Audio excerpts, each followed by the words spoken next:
Okay, I'm ready. If there's anything else that you want to mention before we get started. Um, well, there's one thing because you had mentioned it's going up and it's going down, and lo and behold, and there's one thing, one word that was thinking about, if you think of the moving stairs or whatever, and this old lift, this old elevator, we had talked about it before in the conversation, was called Paternoster, right? You had to jump on, it was open, there was no doors, and it was just going up on one side and down on the other side. And Uh, you just got to make the right step. You can't rush it, you can't be hesitant. And, if you make the wrong move, you can die on that thing too. So yeah, that is just another picture to kind of round it up here. exactly. And the easiest insight for people to have about what's really going on, also to kind of, because anytime you deal with twos, you're going to deal with duals. So I tell people to, well, I haven't got even a chance to talk to people really because I'm completely engaged in so many things. But I advise you to find four. Like there's a sequence of how numbers move. And if you understand that sequence and then you know the diametric opposition to the way the numbers move, then you can always find balance. So anytime there's a dual, there's will always be a four, just like in numbers there's two and four. So what we find, and then in four you'll find the absolute, like a truth. And the truth is that even in our, let's say our growth, we actually go up and down and left and right at the same time. That's what they call expansion. So it's just like a bubble. As the bubble begins to blow up, it doesn't just go up. So this whole idea that, oh yeah, I'm on the ascent, you're also on the descent, and you're also on the left scent or the right scent, whatever that those terms are. Mm. And also what we see though is that those who singular, they make themselves singular. You can find them going up into higher states of consciousness. You can find them going down into lower states of consciousness. You can also find them going left and right. And what left and right is actually through the hierarchical structure on the earth of the fleshly life forms, meaning animals and humans, like that whole range of, from elephant to zebra to dolphin to that's called left and right. And that gives us the whole procession of time and the creation and the metamorphosis of the species.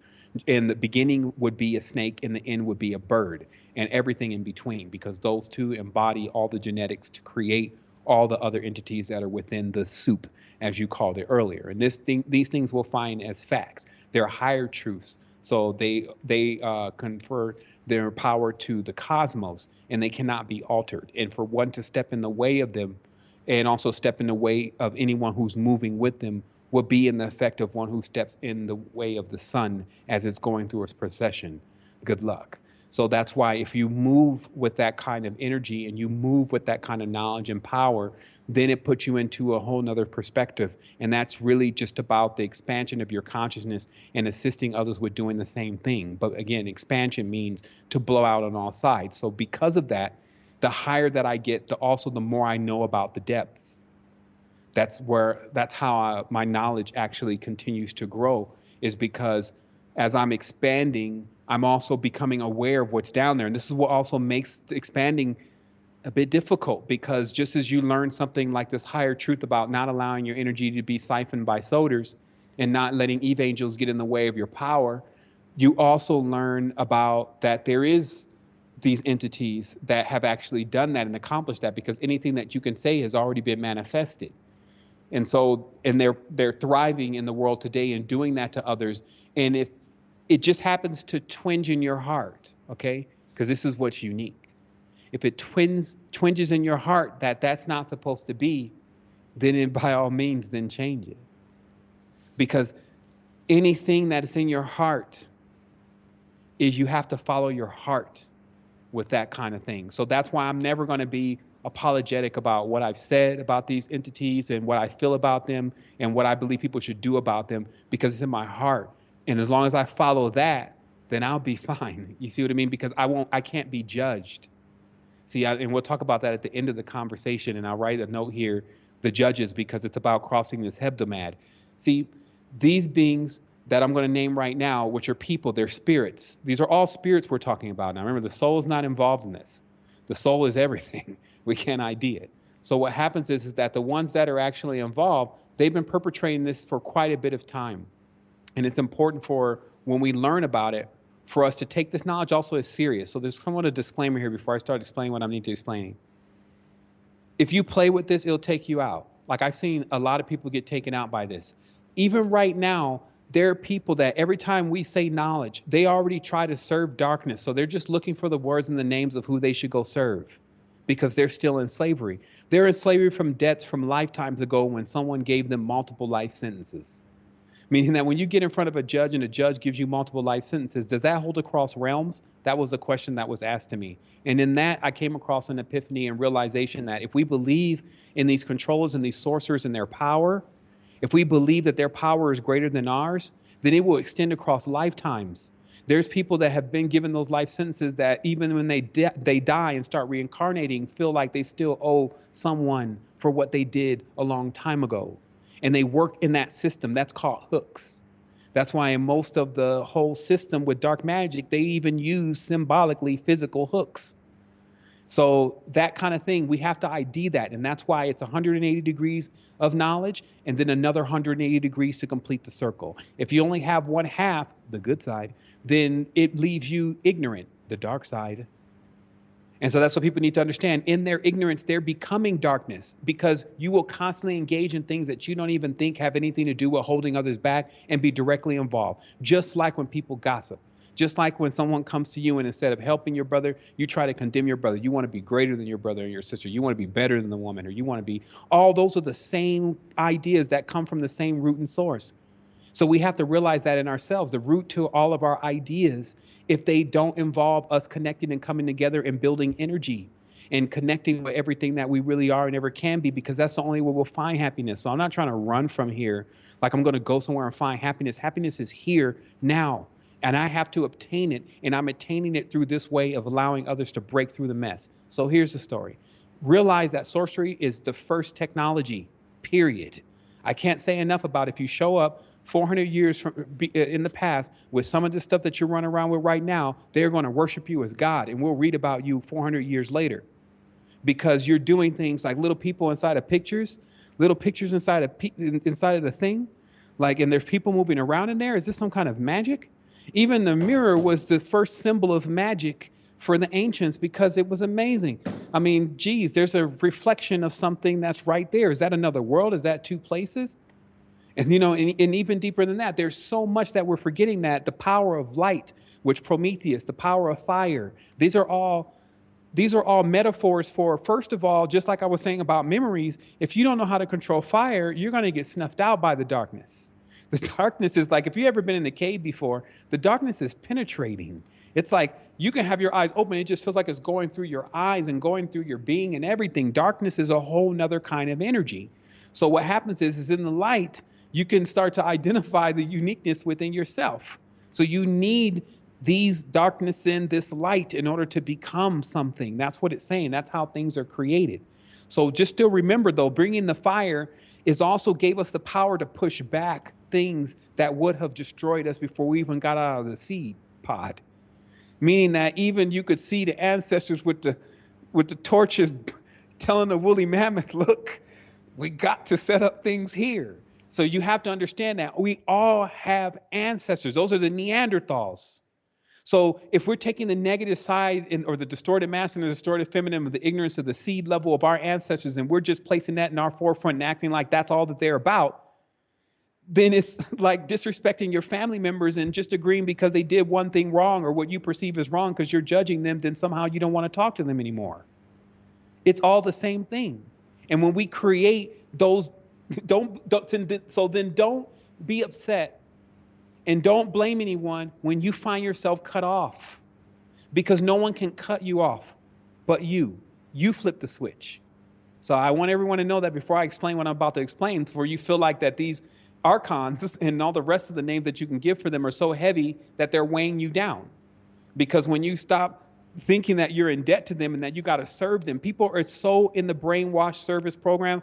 I get emails from people that have been reading knowledge for 4 or 5 years that we've been producing, still trying to associate with some name or something that they can say has power and that is now them.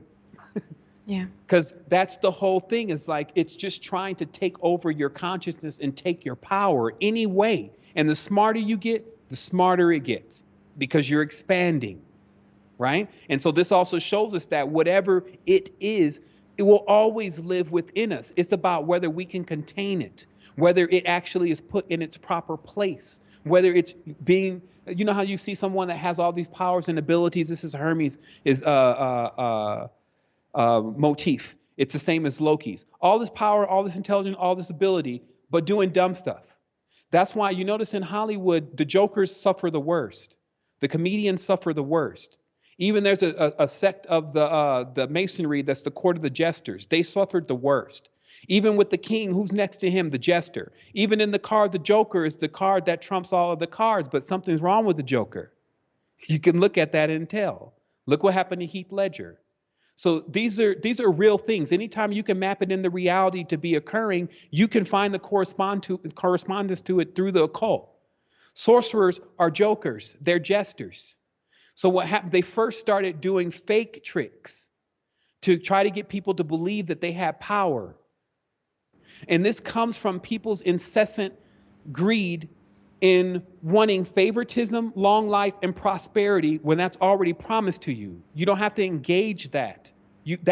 That's your allotment. You don't need to confirm something that you already have, right? But notice how all the cultures are rife with trinkets and all sorts of little bags and plants and all these different things that are supposed to give you long life, prosperity, etc., but not ingest it, but just some carved out symbol. This is the corruption of the mind as it begins to lean on other things. So now all of a sudden, a twig or a branch becomes more powerful than a rainbow bridge. Where does that happen? Not to mention, if we start to believe that this little tree, this little branch, this little symbol has so much power, if somehow we're without it one day, oh my goodness, that means we're doomed, right? Just like that's how they played out their lost word scenario. They had the word to create everything and then they lost it. How stupid. You would think you would have kept that as if anything else, right? So just notice the game that's being played. So all these different trinkets and things left man wide open for the sorcerers. Sorcerers come using science. These are even these words today you can find in the organization, the Code of Zion. Even right now, like I have bought this device called the SIO, which is a handheld molecular scanner, and they just came under a class action lawsuit because of using that word.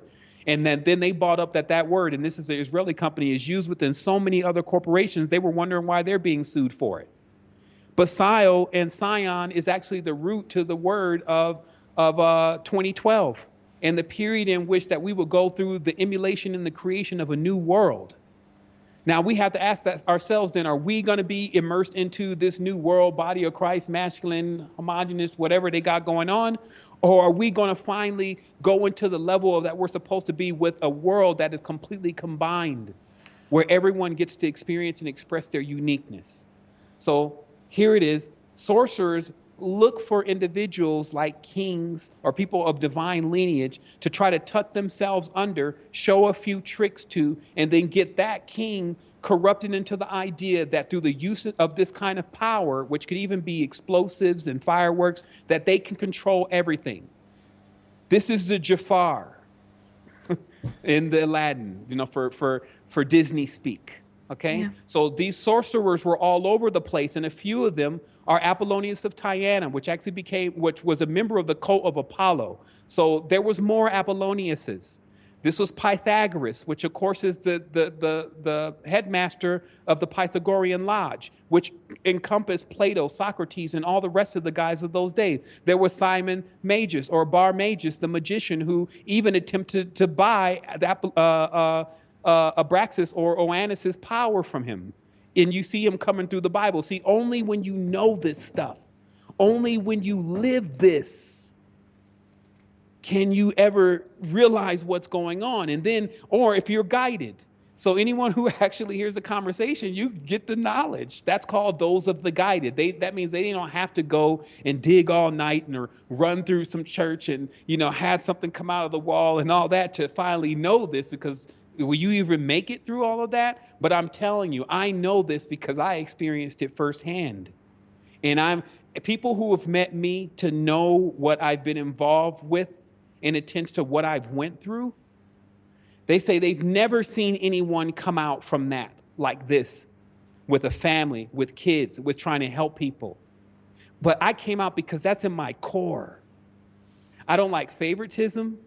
I don't like when one person sets themselves up over another. And I always go and root for the underdog. That's just who I am. And so when I came into spirituality, I'm a savant. Everything that I study and I learned throughout my life, I mastered.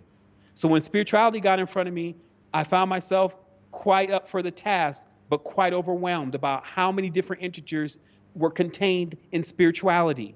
I mean, stuff was going everywhere. Not to mention, I had a spiritual past, so I had a lot of residue and other stuff to deal with, stuff that's trying to get me to judge things one way. So again, nobody makes it out generally. So I'm only rendering the formula because people need to understand that if you can say, like, if I'll give you a simple example. If you can say that, let's say, for instance, martial arts, and the art of martial arts primarily comes from Asia, hence jujitsu, karate, etc. If you can say that, then if a person wants to study the deepest art of martial arts, they're probably going to go to Asia. What I'm telling you is that the melanin dominant people of this planet, many of them had as custodial jobs and purposes to manage the spiritual world, just like someone would do martial arts. And the reason for that is that we all had a unique power and ability. And for us, we're not scared of all of this stuff. And I'm not saying it's specific to one color because this is something that exists within inside of you. See, we keep looking at these outside colors, and you would be surprised when you're on the diamond or you got the third eye open, you look at somebody, it looks like the face of the Keanu Reeves on a scanner darkly. When the face is just morphing into all these different characters, and you're like, man, and then, the ones that are paranoid, am I in front of a shapeshifter? The reality is that what exists within a person, if you're a seer, you can see all of their bloodline. And because every single thing goes back to the same source, then you can see everything. So you see what I mean? And so, but what governs what we see? Our judgments. Yeah. Our judgments. So that tells us, like I said, the thalamus operates on our judgments and determines what we can and cannot see by our own orders. There's no laws being broke here then. So if we agree to something and we didn't know what we agreed to, that's our bad. And I find that many people in this world have agreed to things that I know directly result in them not being able to awake. They may think they're awake. Because a person that's brainwashed and mind controlled doesn't know they're brainwashed and mind controlled, silly. That's the whole purpose of brainwash and mind control. The host is never to know.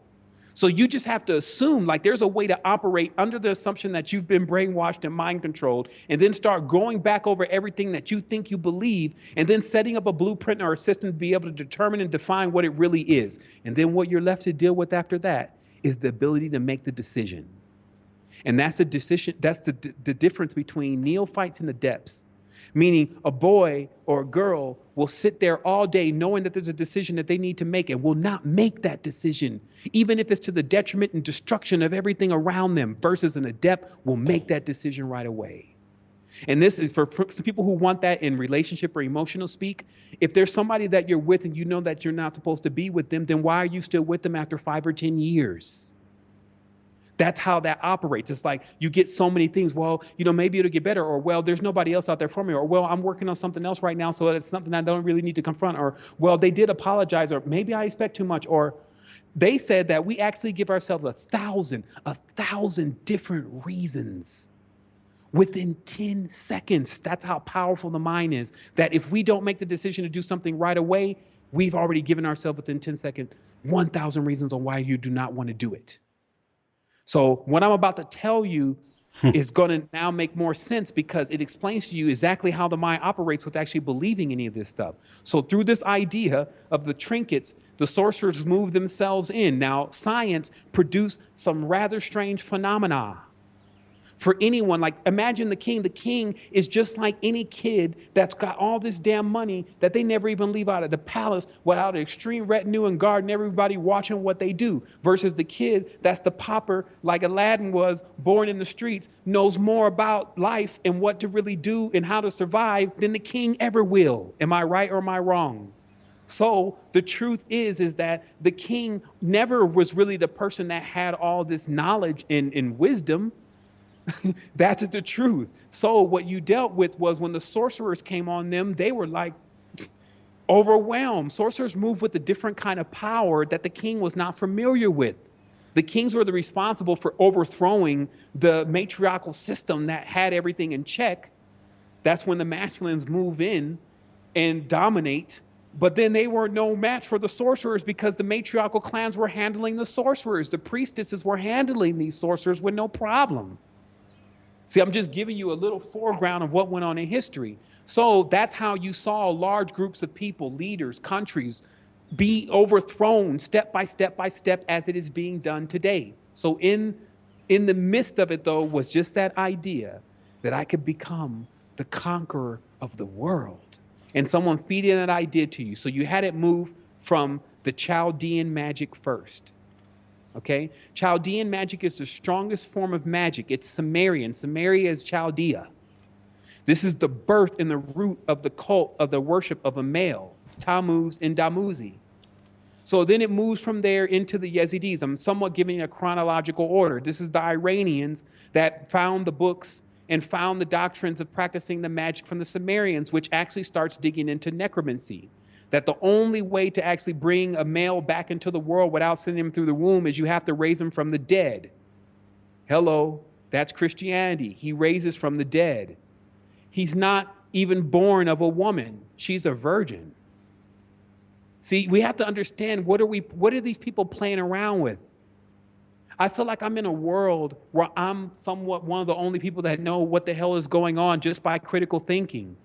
If anyone believes this kind of story, and you got millions of people believing this kind of story, and we reverse engineer it, what are these people thinking? What are they really like under that skin? So what we find is that this dominant male undead God as king becomes the actual religion that everyone starts to gravitate towards through this idea that man needs to be everyone's God. This goes out in the Bible as Saul, which means salt, which is Saturn, which is the cube, gets elected as king over the Israelites. But before, they were constantly being told that, hey, you guys don't need a king. You don't need a king. And so this plays out. So remember, all this stuff about the 12 tribes of Israel, this is all zodiacal codes for MEs that are embedded into humans' minds. 12 tribes is obviously 12 signs of the zodiac. The 12 signs of the zodiac are the archons because they're the animalistic forces used to create a person's urges. Those urges act out in zoomorphication and can be written in writing called hieroglyphics. In the event that you write the words in the proper order in the sequence, you've put out the alchemical formula in order to create life. Done. Okay? And life comes from fragments of the soul, which can't be identified. And it can't be identified, and we should be glad, because if we could identify it, we would become disenchanted with it. Thus, there would be no way out. So, because we still realize we have a soul and we want to really deal with that now, we're now ready to conquer these sorcerers. So, just a little backstory of what they've done. So, through the crazy Arab known as Abdul Hal has read, he brings the Necronomicon, which was the book chained down to the floor in the vault of the bottom of the pyramid. He brings the Necronomicon to what we would know today as the Osirian cult, which are the Hyksos kings, greedy and ready to do whatever. They've just overthrown Egypt, which was Kemet then. And now their Necro army, which is something like what you would see in the movie Pitch Black with Vin Diesel, starts to move throughout the world as the Osirian cult, replacing all matriarchal traditions with patriarchal traditions. You get Muhammad, you get Christ, you get Buddha, you get all these males, but before all these were priestesses. The temples were only for pleasure and abundance. Tell you the truth, those are the kind of worlds I'm living in. If you guys like this, y'all can hang here. I'm going back to that then, at least. Because I'd much rather deal with abundance and pleasure than scarcity, greed, hatred, jealousy, etc., which is the embodiment of the idea of this particular being, which you can read enough of in the Old Testament. If you just see how it really is, to chop off the heads of the firstborn and to kill other species and tribes just because they're not like you, you got a real issue. It's best if you're God to just get off the planet and go and build your own shit. Think about it. None of this shit makes sense. Excuse my language. If I'm the God and I created worlds and beings that I don't like, I'm a dip. Go create me another world, let them hang out there, and I'm done. So why is it so hard for a God, if they have all this power, to just go and do something else? Why do they have to mess around with people who don't even have the power to overcome them? Yeah. Because that's what's clearly written, that these people don't even have power to overcome this thing. It's coming with like a nuclear bomb that people are carrying with an angel, two death angels on top of it. I mean, what are we dealing with here? You see, but this is our history. But this is why when we're cut off, we don't know it. When we turn back on, which people call activated, then all this stuff starts coming in like a floodgate. And you start trying to figure out how you're going to interpret even what I just said from when you're seeing that visually into something called English, which is like, already doomed you before you gotten started. So we see that we swam a long way. Instead of just having that 26 characters, we found this other 26. That gave us 52. That's the deck of the tarot. That's Egyptian, also known as a gypsy. See, gypsies use tarot. Tarot, the one that the English system is on, is 52 cards. 52 cards come out 52 weeks a year. This is a solar year for a solar god. This is not a lunar year for a lunar, abundant, pleasureful place that's running on magnet. This is the stress and the strife and the hissing and spitting and the serpent-like poison of electricity. You see what I mean? Powered by oil, which is blood money and blood energy, right? Like, think about this. This is this plastic and stuff. This is like blood diamonds all around us because they got this stuff from destroying and pillaging not only our planet, but also the people who were standing on the ground that felt that they were standing on the ground, that they felt that they were so cursed by being on. This is the tribe of Ham. They felt that because they were given the deserts that they were cursed when the allotments of the land went out. But then when they found that the oil was in the ground, they exacted retribution upon their brothers and sisters for leaving them in the land of the desert, which is where you find the genies and the jinn, right? So through that same Chaldean genie jinn magic, we're sitting here trying to figure out how we're going to get out of this bottle, right? Because now they started working the necromancy, and you know that because OTO and the Golden Dawn is rife with it. But even before then, the Osirian cults had passed it on to the Hyksos kings, and the Hyksos kings started spreading through the world under the symbol known as Abraxas, 365, which gives us 365 days of the year, and 5 gods that sit on the point of the pentagram in order to torture every single spirit that ever gets binded in a pentagram 5-base body. Then the knowledge continues from there and is passed on to whoever it is that's going to be the next accursed people. Because to get this, that's why they call, they're the chosen people, meaning you've been chosen for the burden. See, when those people that we're seeing right now in Israel picked up that damn box and carried it out of Egypt, they now know they should have left it there. This thing does not play, and it's tearing them up. The thing is that the Merovingians, which they became later, that's who you see on the Matrix, the French, because they attacked the knowledge from the Moroccans, which were actually taking the knowledge of the Arab Muhammad. Now, if we, for the Muslim people, if you want to feel a little bit better, I'm not talking about the Muhammad that everyone's praying to now, okay? Or maybe I am. Because how many times can you go into Israel, or excuse me, even in Israel, Palestine, Pakistan, anywhere over there and ask for Muhammad, and not have to at least go through at least 3,000 or 4,000 people? You cannot go over there and ask for Muhammad and expect that that's one person's name. But it looks like that the cult of Baphomet is the cult of Muhammad. And what it contains is all the knowledge that Abdul al-Hazred had, the real Necronomicon, and what they were doing in that cube or that box, which is basically a portal from the 4th dimension back into the 3rd dimension. And it runs itself because, see, people don't understand. It all connects on the back end. None of this stuff is hocus pocus. To run a portal, it needs a power supply. The power supply must circumambulate like a generator. So all those people marching around the Kaaba become the power for the portal so that they can keep coming in and out of the world from death to rebirth, again, as if they're being baptized in the 4th dimension and then rising back out of the mouth of it, which is coming out of the snake, as they call it. So Abraxas, which is the chicken head god, 365, aka Jesus. It is the most powerful symbol in Budun, and it is used still, Jesus' name, right now, because it is known by anyone who practices spirituality that Jesus is the strongest demon in hell.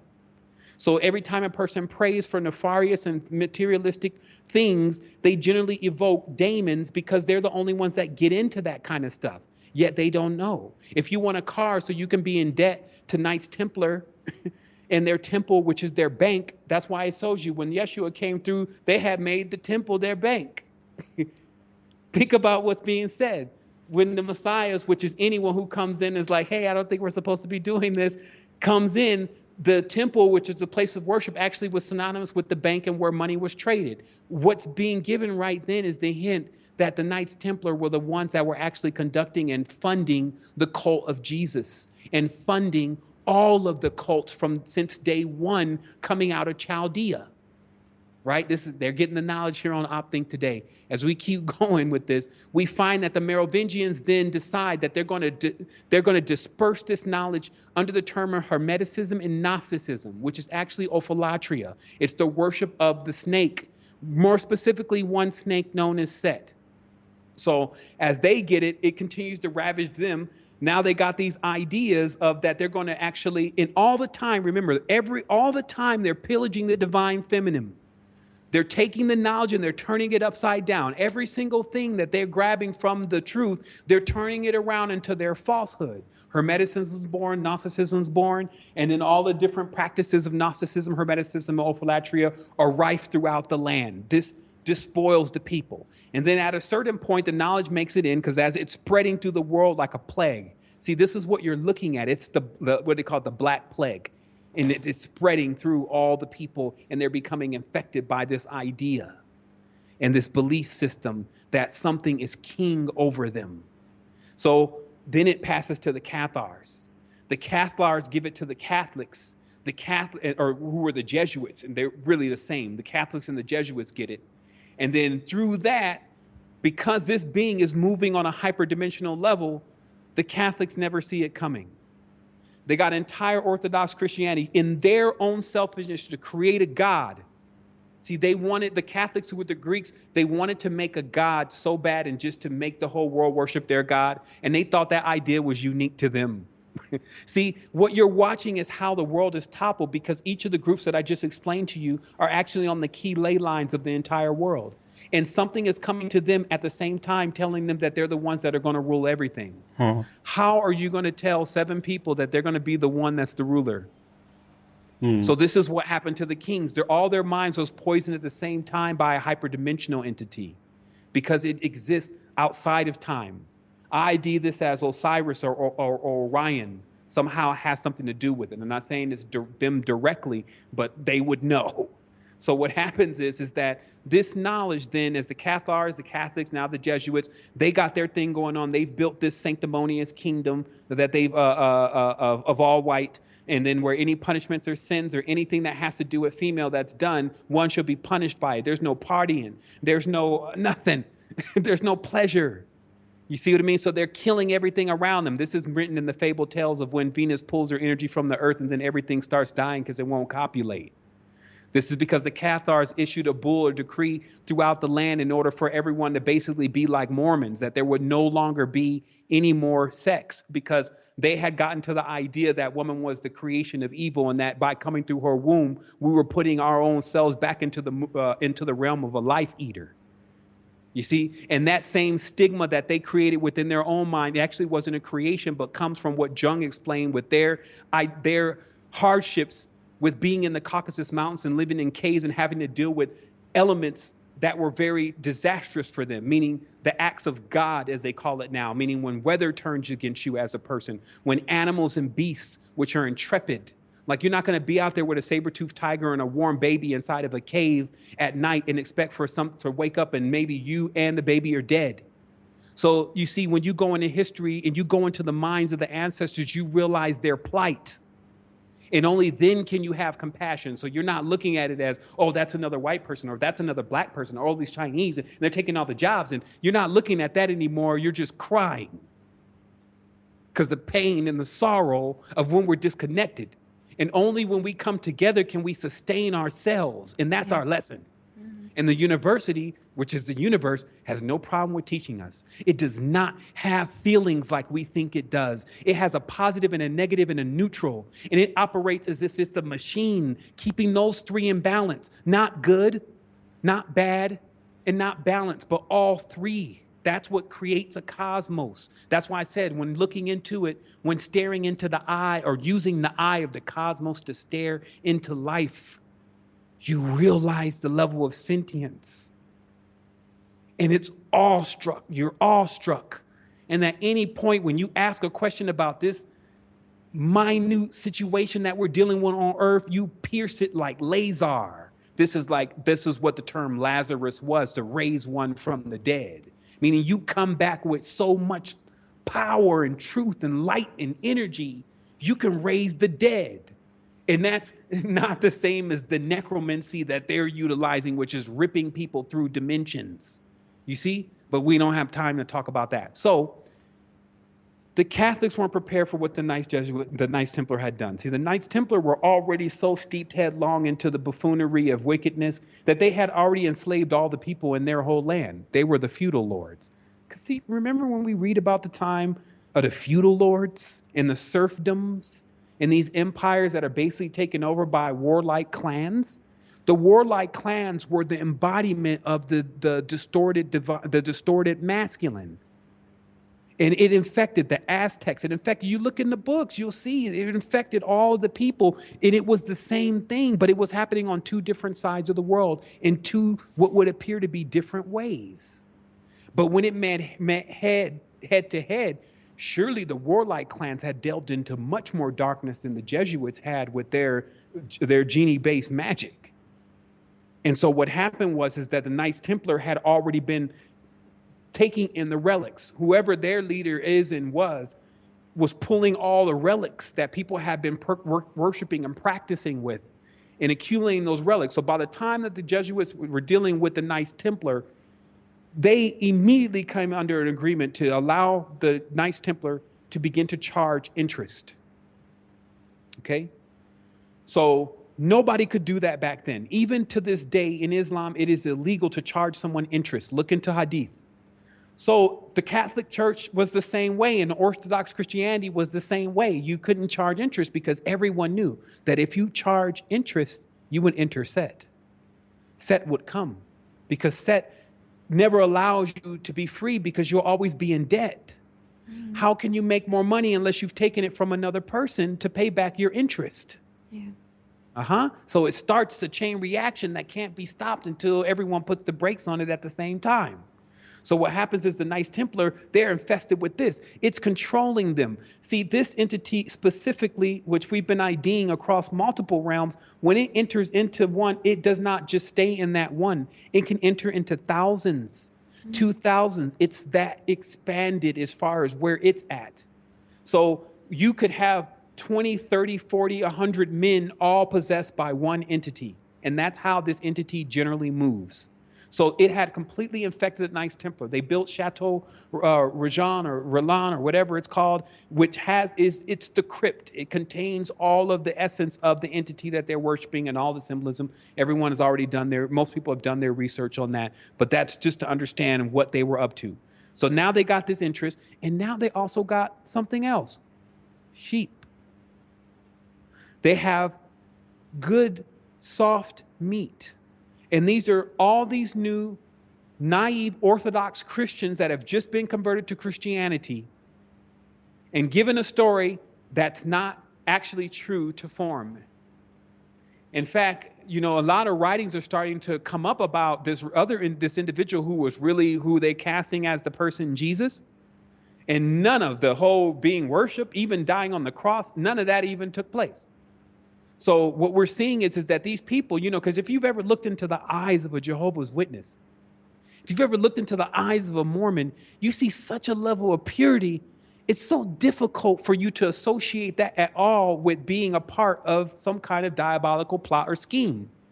And the reason is it's more of like food for the diabolical plot or scheme that has been completely manipulated by just basic things of having a husband.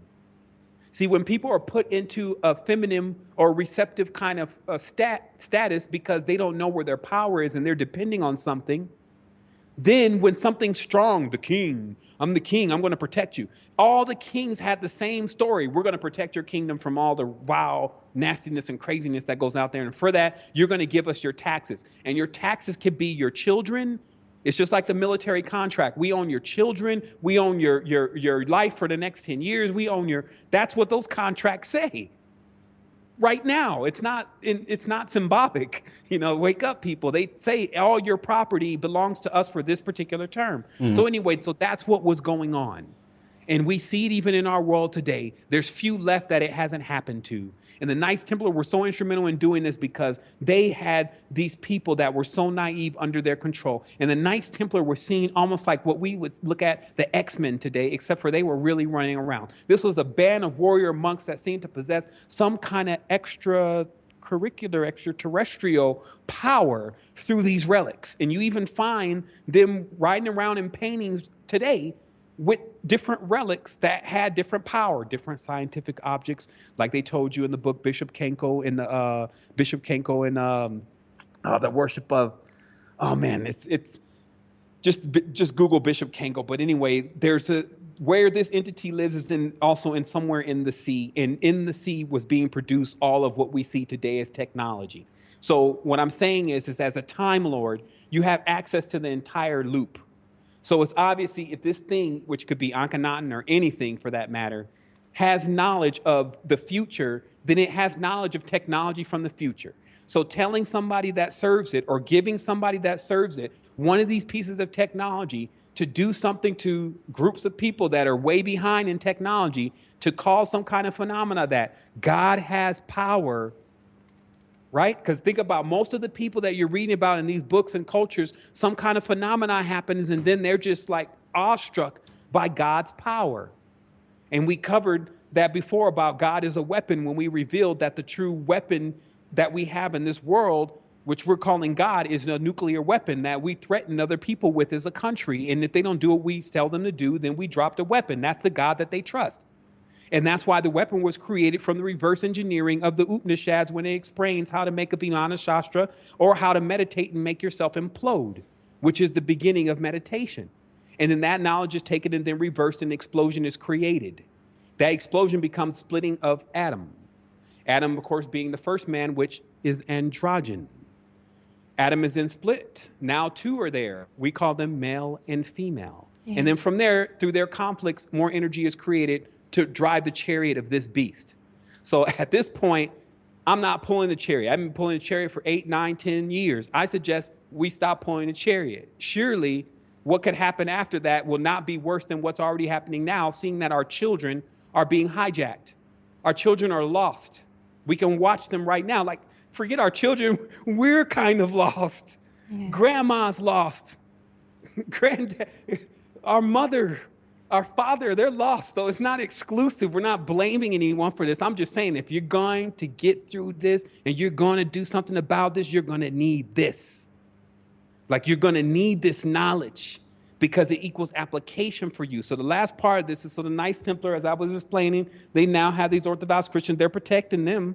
They're protecting them so they can make their passage through the Holy Land. But what they're also doing is using this as the primary reason to go through these people's land and take areas like they're doing even today. But they were beat back. I'll tell the last part of the story. What happened is that they end up starting all these forts. And there's a reason for this. And you can still see a lot of the Knights Templars forts up to date as from normal areas in Europe all the way through passage, all the way into the Holy Land. Knights Templar built forts, 100 feet thick walls on some of these forts. These are master builders. Hello. And in these forts, what they had in these forts were banks. They were also garrisons for their troops. And so as these people are going and making their passage to the Holy Land, what they're really doing is taking these Arab tribes' land. Let's just say it like it really is. These Orthodox Christians that are coming through to see the Holy Land are also attempting to occupy the area like Israel is doing with Pakistan. It's all in Palestine. It's all a political move to attempt to basically dilute this kingdom. But because the root of the magic that these people are depending on actually comes from the country that they're trying to overthrow, Saladin, who's a chief magician, Saladin actually is one of the great serpents. That's what the name means. Destroys these people. And for a time, though, because now you see that they're back out there again. And this time they have more ammunition, they have more magic, they have more power to try to do the same thing that they did before. And I'm not saying that either one of these religions is right or wrong. What I'm saying is, in the end, the people will be the reward. That means you. So I'm not on either one side because I'm not nobody's reward. So think about what happens after this. So now the Knights Templar not only are guiding this passage through into the Holy Land, they're also sewing up areas. They're building more Templars. They got they're building up more temples and fortresses. They got the Hospitallers with them. More people are migrating in to see this Holy Land where their Jesus has been born, which is a fictitious God that the Catholics created. And then the last little blow comes in. Because so many people are getting robbed by real 1001 thieves, what is it, 1001 Arabian Nights and the thieves and the marauders, those people were being subject to them so much that the Knights had a solution. If you deposit your money in wherever you started, let's say in Europe, you could then get a check, which is where we get the word check from today, from them. And then when you get further into the Holy Land, you can go into one of these fortresses and redeem money from that check. The first bank.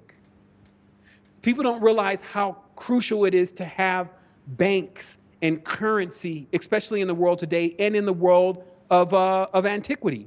Because you can't just go out. Everything is not for free. That's the feminine cycle. That's over. They decimated that. Now everything costs. So you don't have credit cards. So you need to carry all this gold because there was no fiat currency. That didn't make any sense. The Knights Templars invented fiat currency. So before then, you had big bags of gold. And if you were going somewhere like the Holy Land, this is how you reverse engineer it. You got a month of caravan travel. So how do you, so you need camels, you need wine, you need oil, you need salted fish, you need all these different things to make this whole journey, right? So what's going to happen when you get out there and you're like maybe a little bit too far from home and the 1001 Arabian Nights roll up on you?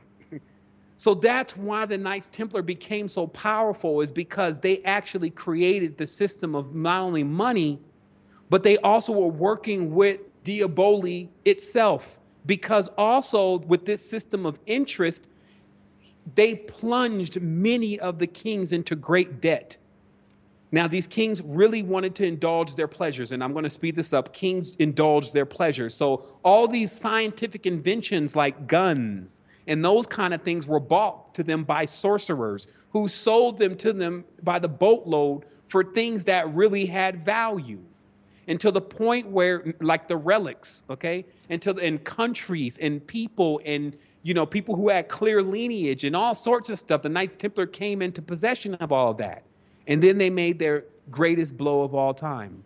They faked their death, which we call Friday the 13th, when supposedly the Catholics, who had no power compared to the Templars, send the Templars to their deaths, call an Inquisition in and torture them and get all, and in their testimony, at least they do admit in their testimonies that the Knights Templar admitted to worshiping Oannes, who is Baphomet, and actually spitting on the cross and having homosexual relationships and all these different things that they themselves admitted to. But this is all a play, because we even see in the Catholic and the Jesuit church today, all that stuff was like commonplace.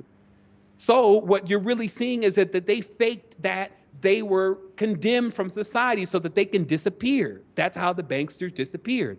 And they said the ones that you did know about were absorbed into the Knights Hospitaller. So they're even telling you, hey, they still went on. They just joined in other groups. They changed their name, and then supposedly Knights Templars never existed again until one day they rise up and they start all the secret societies that we see today.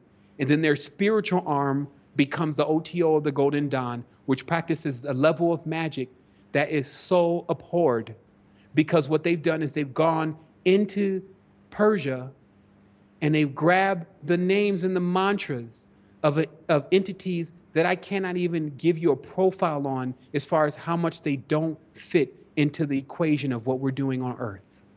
Meaning that they've got a hold of what we call sex magic in Tantra of a dark nature. And that's basically necrophilia, having sex with the dead.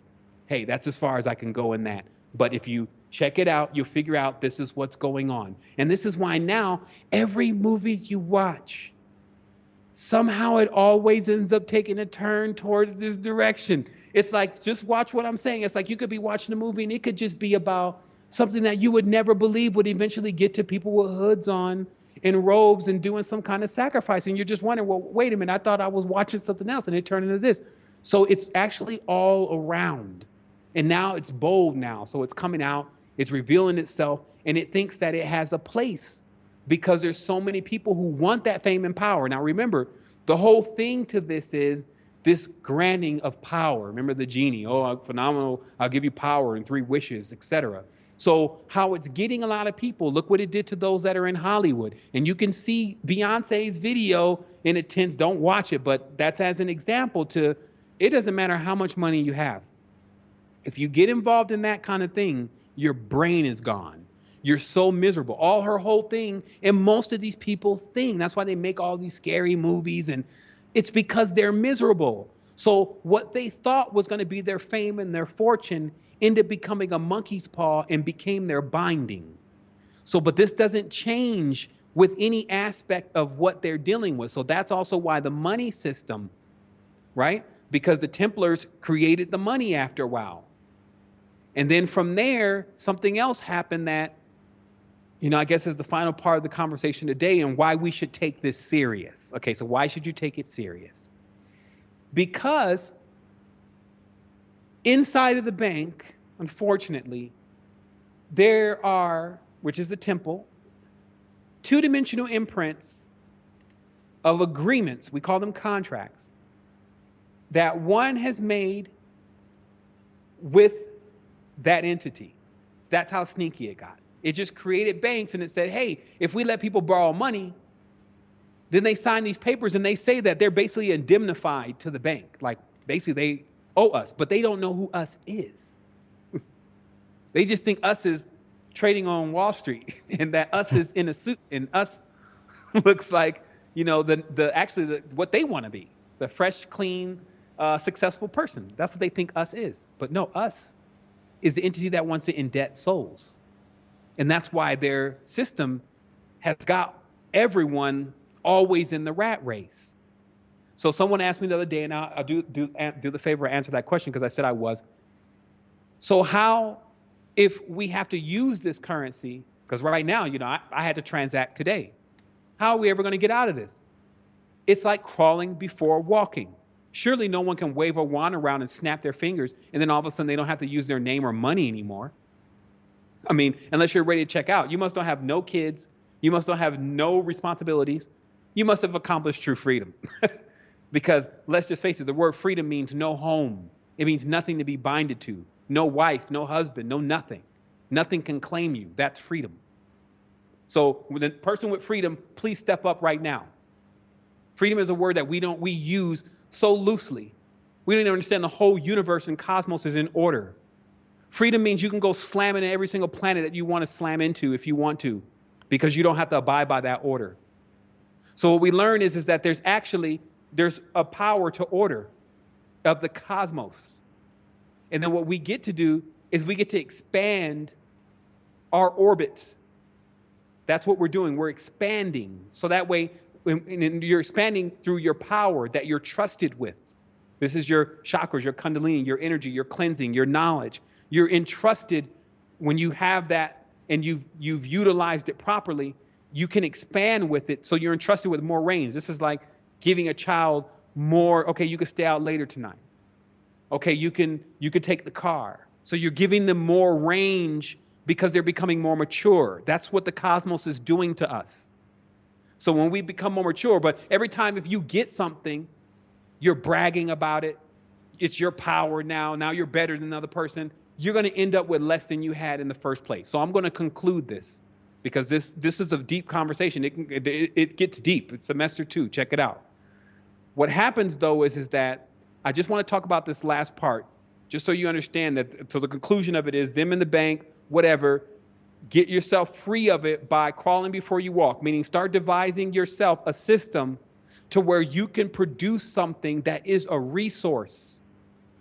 See, when we're producing resources, that's all our ancestors did. You made something, you made bread, you made blankets, you did something because that was your gift. That was what you had in exchange for whatever someone else was going to give you for their time and energy.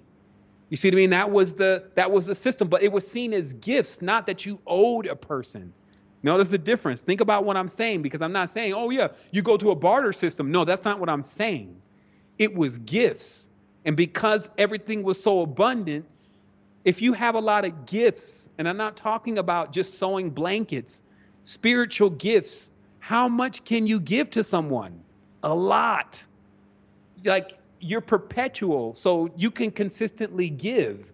But you also don't give without seeing the results of what you've given. Like, even if you're giving knowledge to someone and that person's running around acting ignorant, and you give them some more knowledge and then they're still acting ignorant, how much do you keep giving them before you realize that you've already given them too much?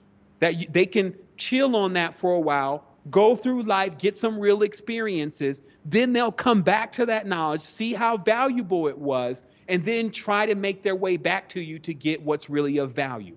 See, this is how it works. It doesn't, there's a check and balance system in our consciousness. It didn't just come from the banks. It's just they're corrupting it by making an external form of it. And our crawling before walking is first to begin to produce a resource, each person figuring out your unique use in this whole thing, and to begin to work with that. Find your talent, work with that. If it's invention, whatever, work with that. And then finally, if you've truly succeeded, you'll be able to replace monetary systems for at least the people around you, because you can compensate them in gifts for them rendering their gifts. That's my plan, if a person wants to know it, and we'll make it open source. So, but at the same time, if you're talking about cutting off money by tomorrow and that we don't need any money right now, so then so anyone who would do that would be totally hoodwinked by, whatever was controlling their mind at that point, to think that you're going to be able to get out of this without finding the way to get yourself out of the mire, the step-by-step process. So, answering that question. So the last thing, here it is, and this was a powerful one today. I even feel that. Yep. But the last thing is the judgments. Okay, so just like I said before, that at the end of the day, when I look at things now, I don't say it's good and I don't say it's bad either. I just observe it. I add it to what I know. I calculate it. I put that into perspective, and I keep it moving. And the reason why you want to do that is because when you hold on anything and you stick on that, you now put a beam into it. Like you're kind of putting power into it. Okay. Even for that moment that you're focused on it, it's giving light to it, because you could focus on anything. So anything you think about for one moment, you've stopped there to focus, and you're now pushing energy directly into it. So what happens is that the ancients talked about, in order to get out of all of this, to get beyond the rainbow, like I said, somewhere over the rainbow. Okay, so they're really talking about to get over the bridge and to get into the area where there's no scarcity. Okay, to do that, you need to cross the rainbow. And the rainbow, as it's depicted, let's say in this mythology, has 7 colors. Those 7 colors then check out to being archonic forces, basically 7 trials that you will need to go through, 7 elements, etc., that you will need to gain the knowledge, wisdom, and experience of in order for you to go through. And that's actually what we're experiencing in life right now in the prism, because we're seeing all the variations that these 7 colors can create, and we're just using those notes or those terms and these numbers just for examples. Okay, so the next level then is what it's explaining to us is that these also are divisions, because we have to admit that anytime we say a word, the whole embodiment of word, thus sound, thus frequency, thus shape, and thus color, because that's the universal language, right, is to divide. And we've now started to learn, just the powers and the weaknesses in division at this point. So we're still learning. This is a university. But what still happens though is when you say a word, when I say cup, I don't mean dog. So I've divided cup from the rest of all the other stuff. So words are forms of division. That's why they're swords. Same thing with colors though. Words are sounds, really, not just words. They're sounds. Sounds cut. They're not like the other sounds when you make a sound, if that makes sense. So what I'm showing you is in the physical plane, everything is shaping, molding, and fashioning and cutting.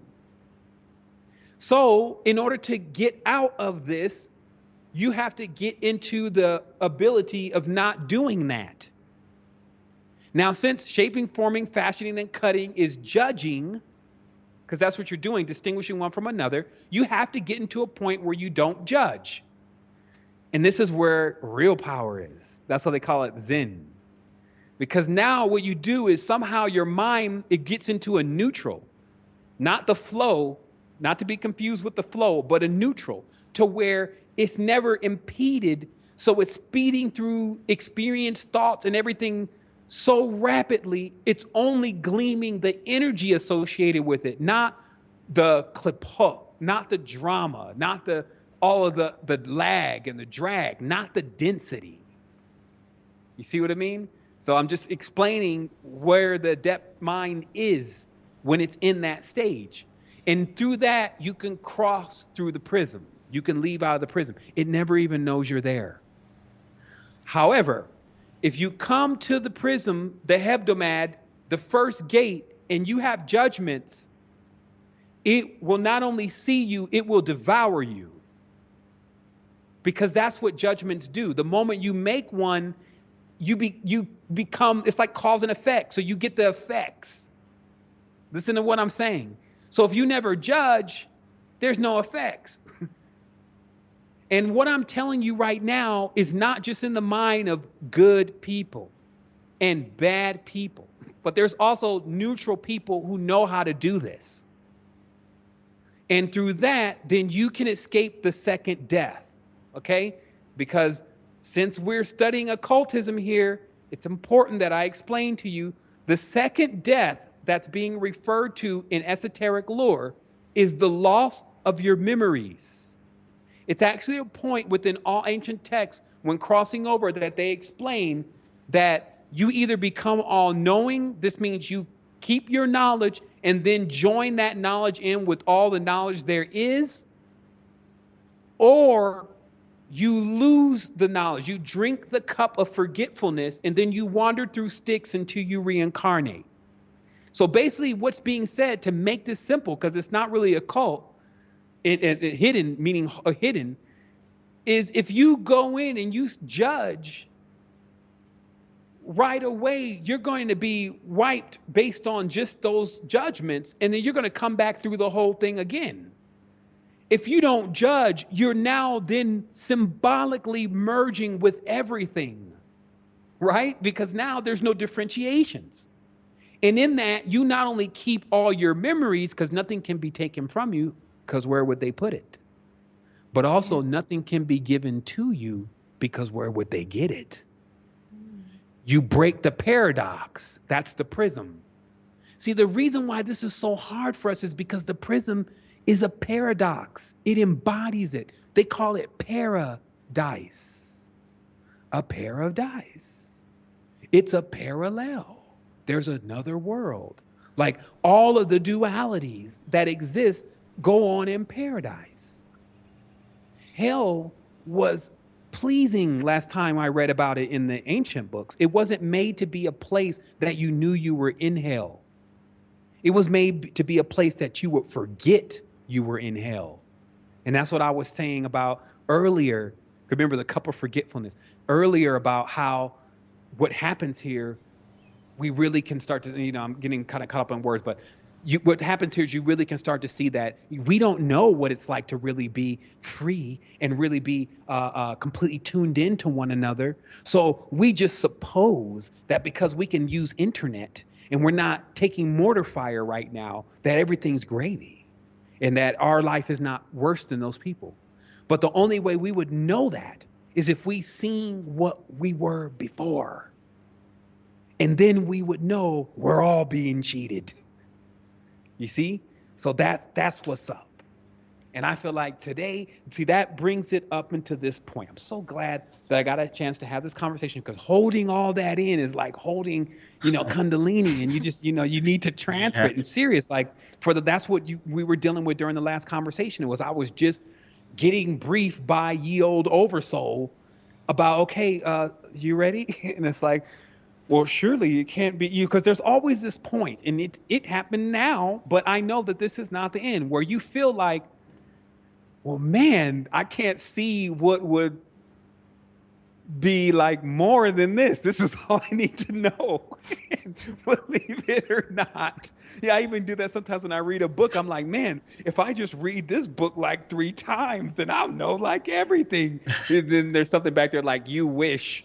Because truly, it's like, okay, you're going to get to the next level. And we see you do all the time that same thing. Like the next level is going to be like the grand epiphany. But there's a little bit more that we need to let you know about. Man, now's not the time.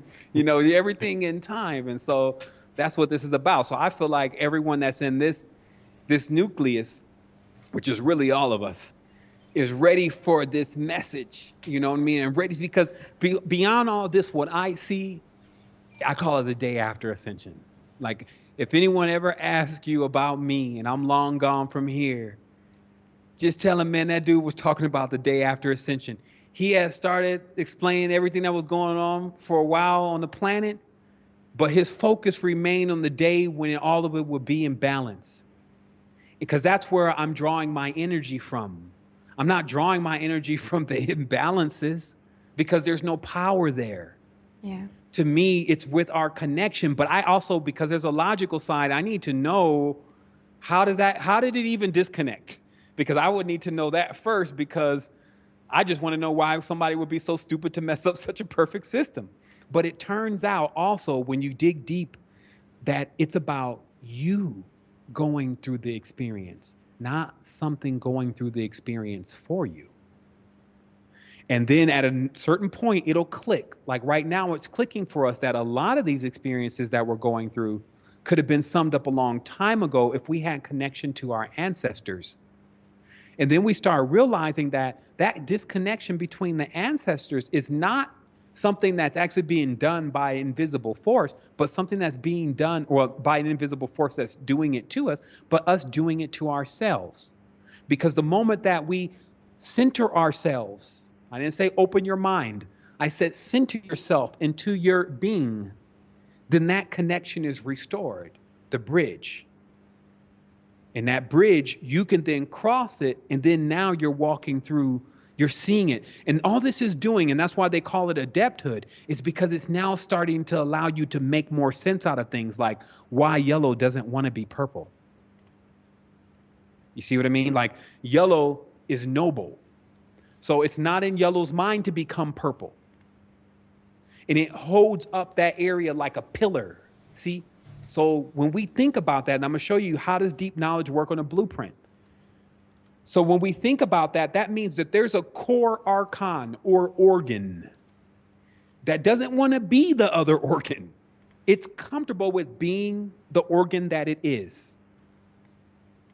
And it's like a pillar. It will remain as a pillar within our body. There will always be that spleen.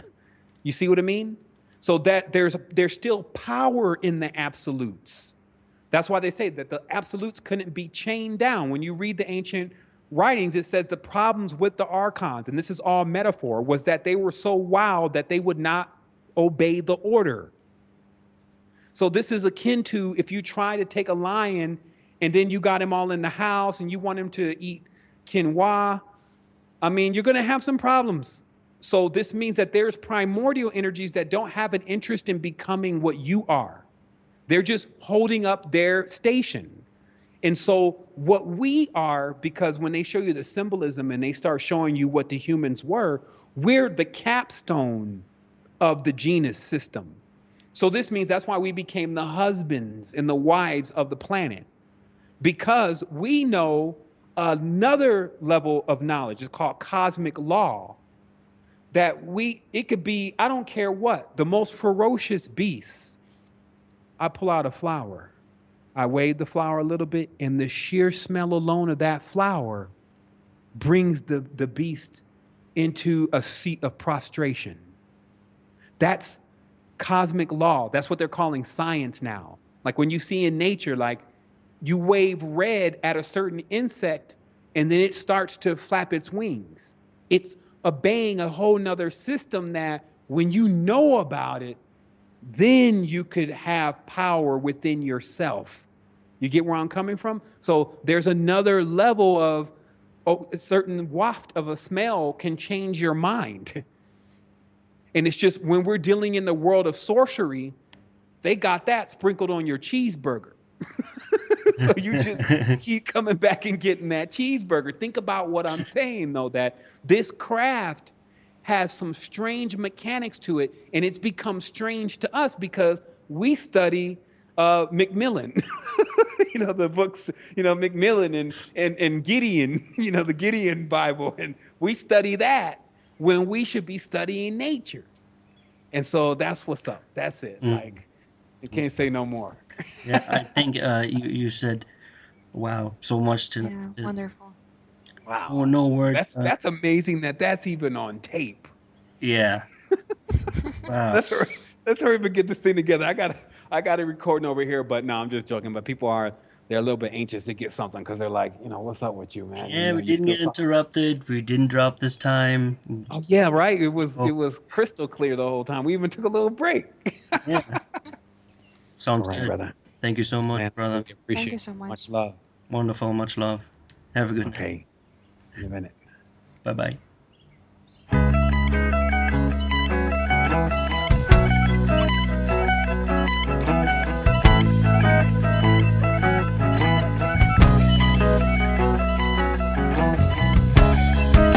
We all want to see, we all want to be real, and we're searching when we're finding. We all want to feel the taste of belief, and we search for directions where we meet with our fears.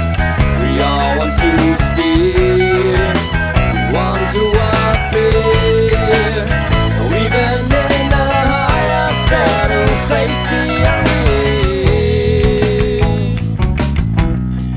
Do you feel the grace of fear? There is no need to disappear. Just stay here and get clear.